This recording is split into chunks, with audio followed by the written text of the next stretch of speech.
على مر الزمن تقريبا مفيش حاجة تم استخدامها في التشبيهات المتعلقة بأي نوع من المشاعر، سواء الفرح أو الحزن أو الحب أو غيره، قد القلب. لو سألنا الناس إيه هي أكتر صورة ممكن تربطها بالحب، أول حاجة هيفكروا فيها هي قلب الفالنتين الأحمر. ده حتى اللون الأحمر نفسه أصبح اللون المرتبط بالفالنتين والحب والدباديب وأي صورة بتعبر عن أي شكل من أشكال الحب. طب بلاش دي، ده حتى في الحزن دايما بتسمع تعبيرات زي أنا قلبي وجعني، قلبي مكسور، قلبي حزين.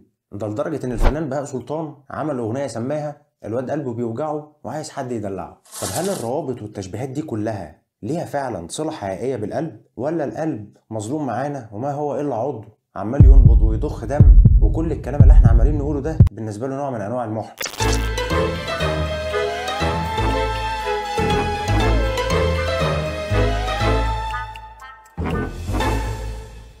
الإجابة على السؤال اللي فات ده في علاقة. الموضوع مترابط. القلب مش مصدر المشاعر بس بيحس بيها. الأعصاب اللي بتتحكم في العمليات اللاشعورية اللي بيقوم بيها القلب زي النبض مثلا بتحس بالستريس أو الضغط اللي أنت بتتعرض له، وبالتالي بتولد ردود أفعال زي الفايت أور فلايت مثلا لما بتحس بالخطر. وده اللي بيخلي معدل ضربات قلبك يزيد والدم يجري في عروقك فجأة كده، لأن أنت حاسس بالخطر، بتستعد للمواجهة. ده أنا مش عايز أقولك على الكبيرة بقى، الحاجات اللي أنت بتحسها قادرة تغير شكل قلبك. في 1990 تم تشخيص مرض في القلب وتسمى تاكوسوبو كارديومايوباثي أو بروكن هارت سندروم، متلازمة القلب المكسور. وده نتيجة لإجهاد أو حزن شديد استمر فترة طويلة، زي إنك تفقد حد عزيز عليك مثلا، أو إنك انفصلت عن شريكك اللي كنت مرتبط بيه. زي ما شايفين كده، ده شكل القلب السليم اللي هو على الشمال، وفي النص صورة القلب اللي متشخص تاكوسوبو. وإيه بقى هي التاكوسوبو؟ هي بقى الصورة اللي على اليمين، هي دي زي القلة أو إناء فخاري، ده عند اليابانيين، قاعدته عريضة ورقبته ضيقة. والمنظر ده مش دايم، يعني ممكن يرجع لوضعه الطبيعي تاني أو شكله الأصلي تاني بعد كام أسبوع كده. بس هو في عز الوقت اللي بيبقى شكله فيه كده قادر يعمل مشاكل خطيرة جدا قد تؤدي إلى الوفاة. وحالات التاكوسوبو ارتبطت بمواقف تانية مجهدة بتسبب إجهاد للأعصاب، زي مثلا الخناقات في البيت، القمار، البابليك سبيكينج. ده حتى أعياد الميلاد المفاجئة يا راجل ممكن تعمل لك تاكوسوبو.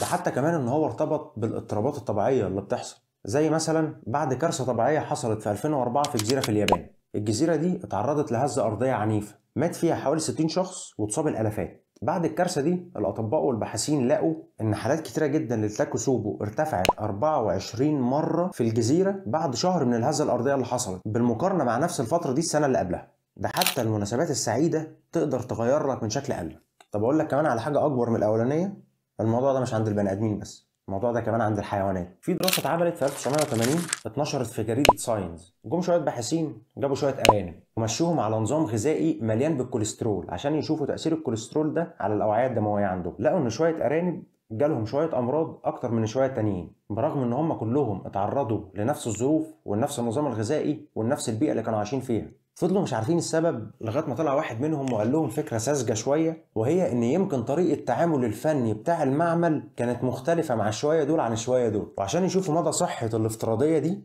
قسموا الارانب لمجموعتين. المجموعتين خدوا نفس النظام الغذائي المليان بالكوليسترول، بس مجموعه منهم فتحوا لهم الاقفاص وخلوهم ينطلقوا ويلعبوا، وجابوا لهم عمال في المعمل يلعبوهم ويشغلوا لهم مزيكا ويبسطوهم.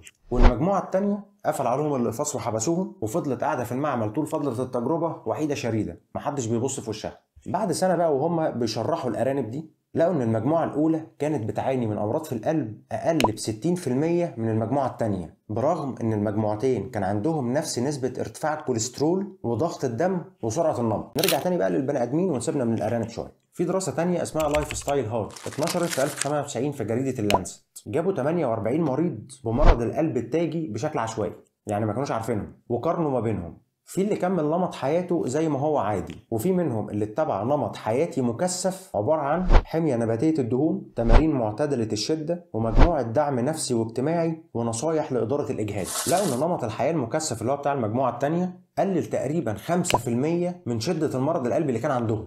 وعلى النقيض المجموعة الأولانية اللي هي كملت على نمط حياتهم العادي، لقوا إن في خلال سنة معدل المرض عندهم ارتفع بنسبة 5%، وعلى مدار 5 سنين ارتفع بنسبة 28%. ده بل كمان تضاعف معدل المشاكل القلبية عند المجموعة دي، زي الهارت اتاكس اللي هي النوبات القلبية، زي جراحة الشريان التاجي، ده بل كمان الوفيات. ملحوظة كده على السريع هقولها لك، المجموعة اللي هي فضلت ماشية على النمط الحياتي بتاعها العادي، في ناس منها برضو كانت مهتمة ان هي تلعب رياضة وان هي تاكل اكل هيلثي، ومع ذلك برضو المرض بتاعهم اتطور.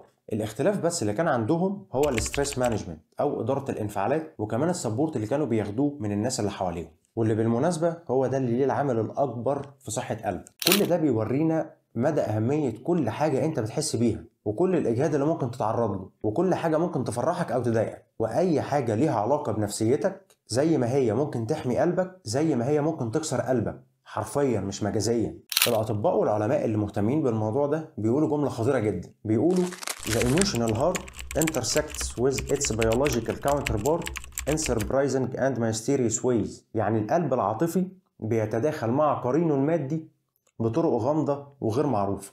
يعني كأن عندنا قلبين، قلب عاطفي وقلب مادي، والاتنين بيتعاملوا مع بعض بطرق احنا مش عارفينها لسه. في الاخر ما تستهونش باي حد تسمعه بيقولك تشبيه من التشبيهات دي وانت عارف ان هو فعلا عنده حدث مسبب له اجهاد عاطفي قوي. كل اللي هيكون محتاجه منك في الوقت ده اهتمام صحي، دعم معنوي ونفسي، حب وتشجيع، وانك تعمل لايك وشير للفيديو ده، سبسكرايب للشانل عشان تشوف كل الفيديوز الجايه.